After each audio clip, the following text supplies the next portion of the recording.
So it's that time of year again. I've been doing this a few times over the past few years, and it is my annual predictions about Chelsea FC for the upcoming year. 2024 nearly in the books. We're heading into 2025, and just taking a quick look back at my predictions for 2024, simply dreadful. Relegation form from me last year. I think the only one I got vaguely right was that I think it was something to do with Reece James' injuries and his lack of game time throughout the calendar year, which is probably the least exciting and nice prediction to get right.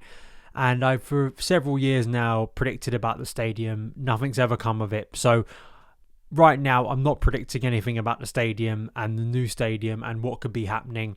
Typically, this will be the year when it does happen and something does significant happen, but we're moving away from that because I've done it for a few years and it always looks like a stupid prediction because nothing ever moves. So please do give me your 10 predictions for 2025 in the comments below. But let's jump into it.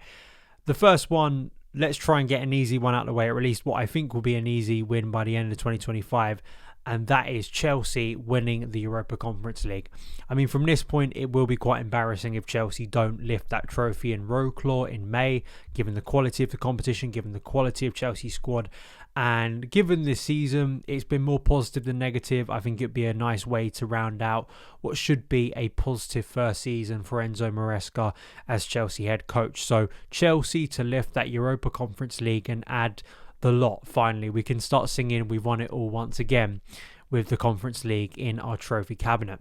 Number 2, Andre Santos, Kendry Paez and Estevao Willian are all in the first match day squad for next season. This is maybe a bold one, maybe not. I think most people suspect that Andre Santos will be returning from his loan at Strasbourg. We've long heard about Kendry Paez and Estevao Willian. They've been so hyped up, especially Estevao. He's done incredible things this year for Palmeiras. But I think it would be significant if all three of those are in the first matchday squad of the Premier League next season. We're counting the Premier League. If Chelsea go on and win the FA Cup, I'm not counting the Community Shield. And of course, there is the risk that either we loan out one of these three players or they get injured. But I think it would be quite a statement if all three of these players arrive at the start of next season in that first matchday squad as potentially significant players for Chelsea's present and future. Number 3, Nicholas Jackson will hit 20 goals by the end of the 24-25 campaign. I could make this more specific and maybe more challenging, just Premier League goals, but let's go all competitions, 20 goals. I think he will reach that. He's mainly played Premier League football. I don't think he's played a minute of Europa Conference League football. I do suspect that's going to change in the second half of the season as Chelsea enter the knockouts. But Jackson gets a lot of criticism. I see it in the comments of on my videos regularly. But I think given his trajectory at Chelsea, I think it's only going to continue to get better. And I think 20 goals will be an improvement, obviously, on last year. And I think continue to prove why he deserves more opportunities at Chelsea, not less, because I think he's been a good signing. Number 4, the most pointless signing of all time at Chelsea Football Club will come to an end, and that is Kiernan Dewsbury-Hall. I think he will be sold permanently in 2025. There's already chatter that he could be leaving on loan or even permanently in January. So this prediction might come true very, very quickly. It was a signing that made no sense in July. It's a signing that makes even less sense in January. We need to cut our ties, and I really don't know the point of this signing, but I don't think Dewsbury-Hall will be a Chelsea player. He may be on loan somewhere, but I don't think he'll have any Chelsea future at all by the end of 2025. Number 5, another player leaving Chelsea, Mykhailo Mudryk. I think his drug ban obviously is serious, it's severe, and a ban may actually mean he stays at Chelsea or, doesn't get the traditional move away. However, even if he is found not guilty and he's able to get through the drug ban and start playing football again, I still feel that Mykhailo Mudryk's Chelsea career isn't going to go anywhere significant. I just look at the options Chelsea have bought in recent months. I look at his form. I look at the ways he still has to develop significantly to become even a reliable player for Chelsea. And I think it's so much that eventually he will have to move away, either on loan and maybe permanently. I just don't think it's a move that's ever going to turn out to be incredible. So I think maybe 2025, I'm not as confident permanent.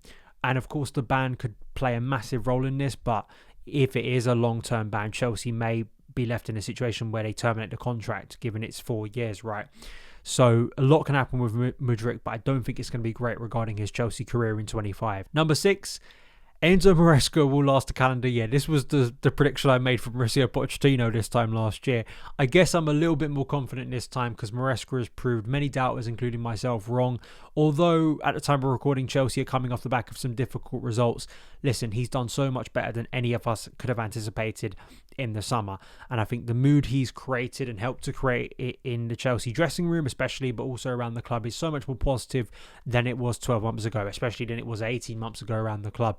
So I feel like Moreso is a steady hand, and I think maybe could develop Chelsea into something even better. The fact that Chelsea, even at points during this season, speculated and dreamt of a title challenge, I think says about the progression. It's whether he can maintain that for the rest of this season. Number 7, Chelsea will sign a first choice goalkeeper. It's something I've consistently banged on about, but I do think that the summer of 25 will prove the time when Chelsea are going to have to be serious about goalkeeper. I don't think Robert Sanchez is going to prove to be that.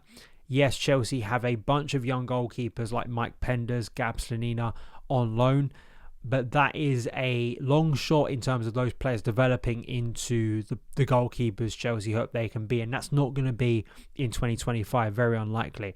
So I do think it's an obvious position that needs to be rectified, and if Chelsea end the season second, which is a possibility, and they look at that points total and they look at where they could gain ground on Liverpool next year, who I think will be Premier League champions in 2025, then goalkeeper is going to be one of the key positions across the summer you're going to have to look at, and I think that will be one Chelsea are prioritising and have to prioritise. Number 8, Cole Palmer will score 40 goals across all competitions in 2025. So you've got to think about it. A calendar year, it's weird with football because we think of football in kind of 9-month cycles and they go across 2 calendar years, but I do think the number of goals that Cole Palmer scores, ridiculous. I think he'll end this year better than he did last year in the Premier League and in all competitions, and then at the start of next season I think he could keep that rolling. So I don't think this is a wild prediction. I think maybe more of a wild prediction is to do it across the course of a season, but we're talking about the whole calendar year.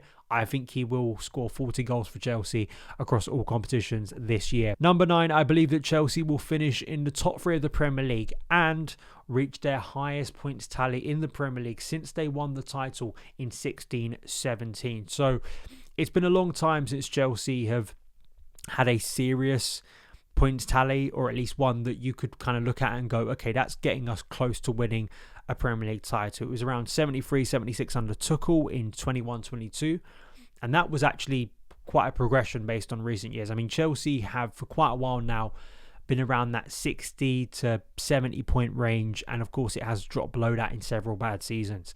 The aim now is to start hitting towards that 80-point goal. That is where Chelsea need to be if they want to start seriously competing for the Premier League title. I don't think they're going to win the Premier League, but I don't think it would be silly for Chelsea to maybe even reach for an 80-point mark or even high 70s, because then at least you can say you're starting to progress massively, improve from last season's points tally at the end, and I think that could be something Chelsea could reach and would be a bit of a landmark, hopefully en route to Chelsea one day lifting that Premier League title. And number 10, we're going to do a transfer prediction. Actually, I find it quite weird. I know I've done a few departures, but I think Victor Osimhen was the one I predicted last year. And I'm sure you guys in the comments will tell me some predictions for players we could sign. I'm going to say Chelsea are going to sign a centre-back this year. And I think they're going to re-sign Marc Guéhi. It would be just classic Chelsea to re-sign a player from their academy that they sold probably too soon. And I feel like Marc Guéhi will make a move to a bigger club than Crystal Palace in the year of 2025.